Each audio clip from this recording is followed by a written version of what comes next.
اعوذ باللہ من الشیطان الرجیم بسم اللہ الرحمن الرحیم السلام علیکم۔ حضرت امام شافعی رحمۃ اللہ علیہ فرماتے ہیں کہ میں ایک مرتبہ منا کے بازار میں تھا، حج کے ایام تھے، آتے ہیں جمرات سے فراغت ہو گئی، مجھے ایک بوڑھا آدمی ملا، تھوڑی دیر اس نے مجھے دیکھا اور کہنے لگا تجھے اللہ کا واسطہ تو میری دعوت کو قبول کر لے۔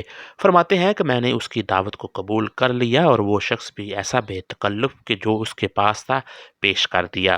اس نے روٹی کا ایک ٹکڑا نکالا اور وہی دسترخوان پر رکھ دیا اور کہنے لگا کھاؤ۔ میں نے کھانا شروع کر دیا تو وہ مجھے دیکھتا رہا اور کہنے لگا کہ مجھے لگتا ہے تو قریشی ہے۔ میں نے کہا ہاں، میں تجھے کیسے پتا چلا؟ کہ اس نے کہا یہ قریشی دعوت دینے میں بھی بے تکلف ہوتے ہیں اور قبول کرنے میں بھی۔ پھر باتیں کرتے رہے، مجھے پتا چلا کہ یہ مدینہ سے آیا ہے۔ فرماتے ہیں میں نے اس سے حضرت امام مالک رحمۃ اللہ علیہ کے بارے میں پوچھا، اس نے مجھے ان کے کچھ حالات سنائے۔ جب اس نے دیکھا کہ میں بڑے شوق سے ان کے حالات پوچھ رہا ہوں تو وہ کہنے لگا اگر آپ مدینہ منورہ چاہتے ہیں تو یہ خاکی رنگ کا اونٹ ہمارے پاس خالی ہے، یہ ہم آپ کو دے دیں گے، آپ مدینہ منورہ پہنچ جائیں گے۔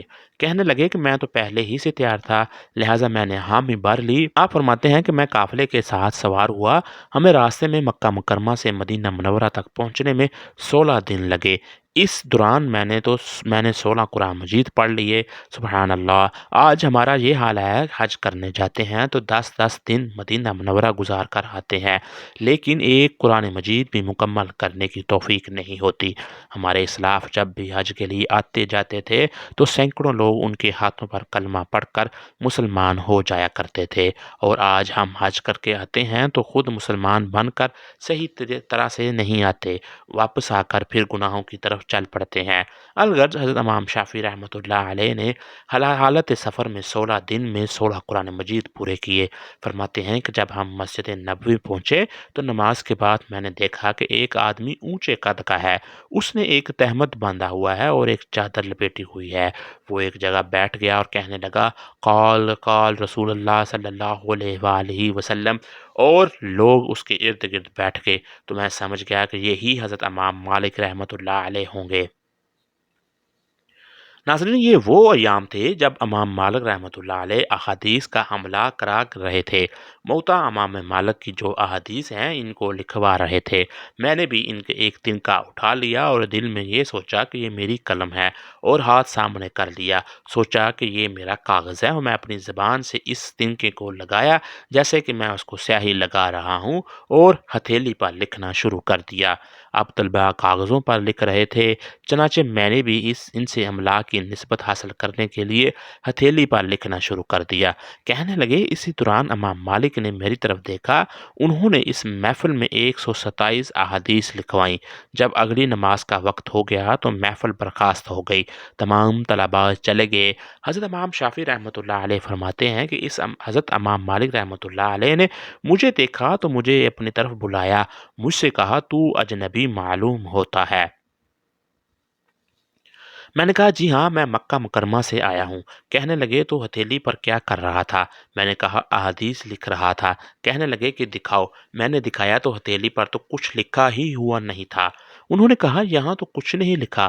میں نے کہا کہ حضرت نہ تو میرے پاس قلم تھا نہ کاغذ، میں تو آپ کو جو املا لکھوا رہے تھے اس کی نسبت حاصل کرنے کے لیے ایک تنکے سے بیٹھا ہوا ہتھیلی پر لکھ رہا تھا۔ اس پر حضرت امام مالک رحمۃ اللہ علیہ بہت ناراض ہوئے کہ یہ تو حدیث پاک کے ادب کے خلاف ہے کہ تم نے اس طرح سے لکھا۔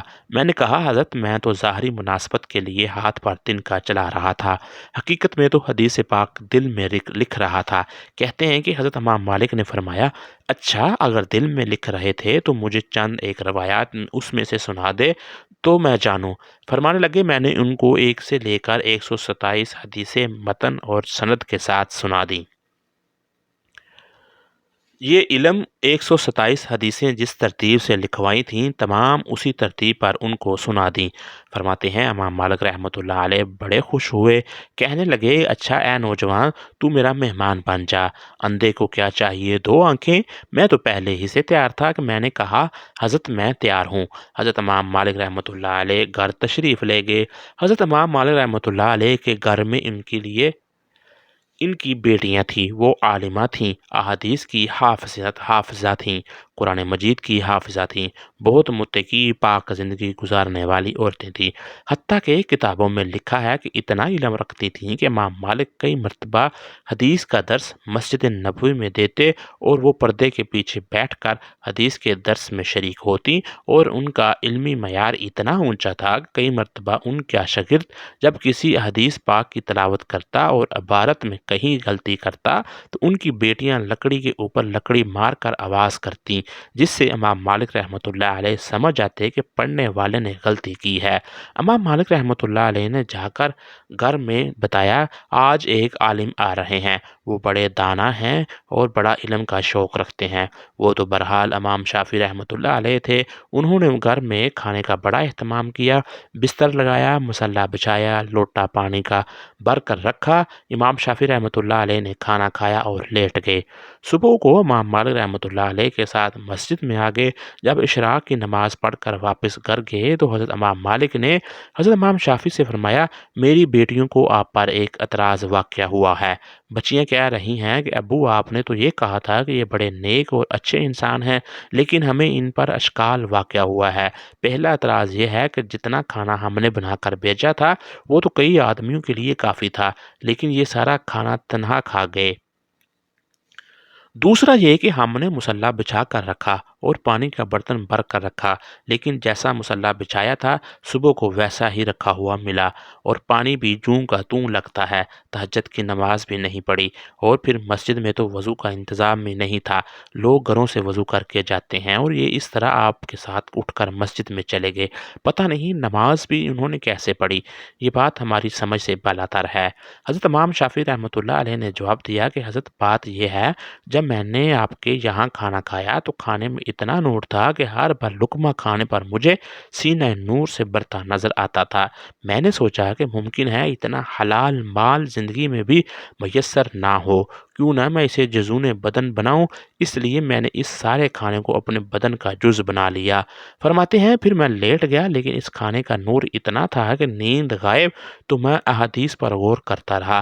ایک حدیث پیش نظر رہی کہ نبی کریم صلی اللہ علیہ وآلہ وسلم نے ایک چھوٹے بچے کو جس کا پرندہ مر گیا تھا پیار و محبت سے جو الفاظ کہے تھے، ان کے اندر غور کرتا رہا، اور آج کی رات میں نے چند الفاظ سے فقہ کی 40 مسائل اخذ کر لیے۔ کسی کے دل میں ملاطفت کے لیے کیسے بات کرنی چاہیے، یا ابو امیر ما فعل الغیر، صرف اس میں غور کر کے میں نے 40 فقہ کے مسائل اخذ کر لیے، اور پھر فرمایا چونکہ میرا وضو باقی تھا اس لیے میں اٹھا اور فجر کی نماز اسی وضو میں ادا کی۔